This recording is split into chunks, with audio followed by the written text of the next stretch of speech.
Today, I want to talk through our upcoming cycle. It's going to be starting on July 29th and taking us through the second half of the summer of 2024 and running 6 weeks. So I want to talk through our priorities, the things that we're going to be focusing on, trying to drive forward and actually create some meaningful change in the next 6 weeks.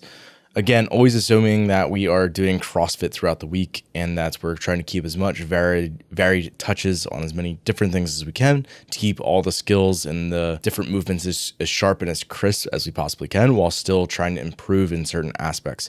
So while I'm going over all these different things, just realize that I'm trying to spread out as much quality work throughout the week as we can and still getting a good varied look where people are just enjoying what they're doing and having a lot of variety in training, which is typically something that people really look forward to and enjoy. So that being said, let's dive into it. Day one, Monday, is often going to be some sort of weightlifting movement. So like snatch variations, clean and jerk variations of some kind. And then oftentimes in the workout for that day, we're going to have a barbell movement of a similar variation. So basically whatever we do for the strength will be a very good warm up for whatever we're doing in the workout. So a good example of this is going to actually come up the following week, August 5th. We got every 230 times 6 sets. You're doing 3 power cleans, dropping and resetting, and 3 to 5 strict pull-ups. You can weight or assist those to make those appropriately challenging. And then, so that's the strength work. And then the conditioning is 5 rounds for time of 5 power cleans at a challenging weight, 165, 115, and 10 pull-ups.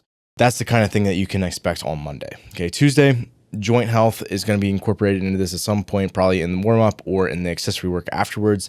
We're going to also involve upper body pulling. So making sure that we're getting some strict pulling as we continue to develop that for our athletes across the board, looking to continue to get pull-up ability and just body strength to body weight ratio and continuing to improve for our athletes. So joint health, upper body pulling, and then the conditioning for the day is going to be powerful intervals. And this is going to basically be something where because the work to rest is lower, so less work relative to the amount of rest you're getting. So think like longer rest intervals, shorter amounts of work that allows you to go faster in those intervals. And oftentimes we're going to be involving either a bike or a rower into those intervals as well, just to kind of reduce some of the joint wear and tear that we get on those days, because it's a great way to drive a little extra fitness with the ergs without getting a bunch of cranky joints along with that. So that's Tuesday. A great example, July 30th is going to be coming up. 15-minute ELOM to start the day. Minute 1, 5 pedal rows, which is basically a barbell bent over row, 10 deadlifts with the same weight for minute 2, and then minute 3 will be 10 to 15 banded face pulls, which that's our joint health for the day. And then the conditioning for the day, 4 rounds, 2 minutes on, 2 minutes off, 8 box jump over step downs to standard heights, and 5 and 8 calories of the air bike. So basically think of it as like a 2-minute AMRAP, rest 2 minutes, repeat that 4 times. So that's Tuesday.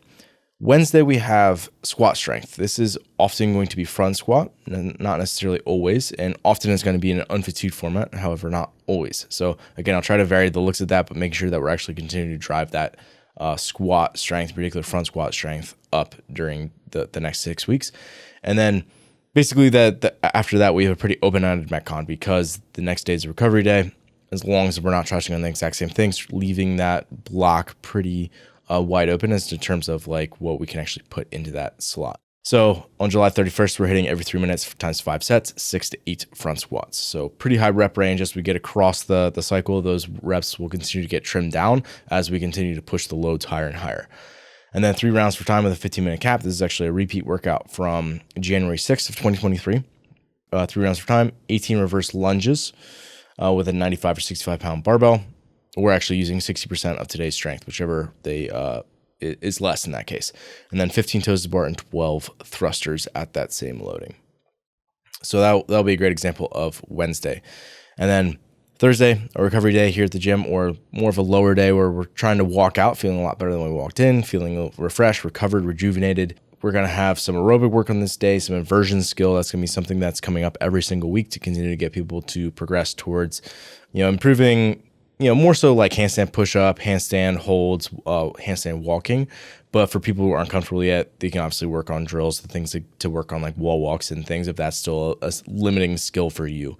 So pretty open-ended in terms of what you are able to practice there. And we'll have resources for you guys to look at and to be able to help you figure out what you should be working on, what you could be working on during those times.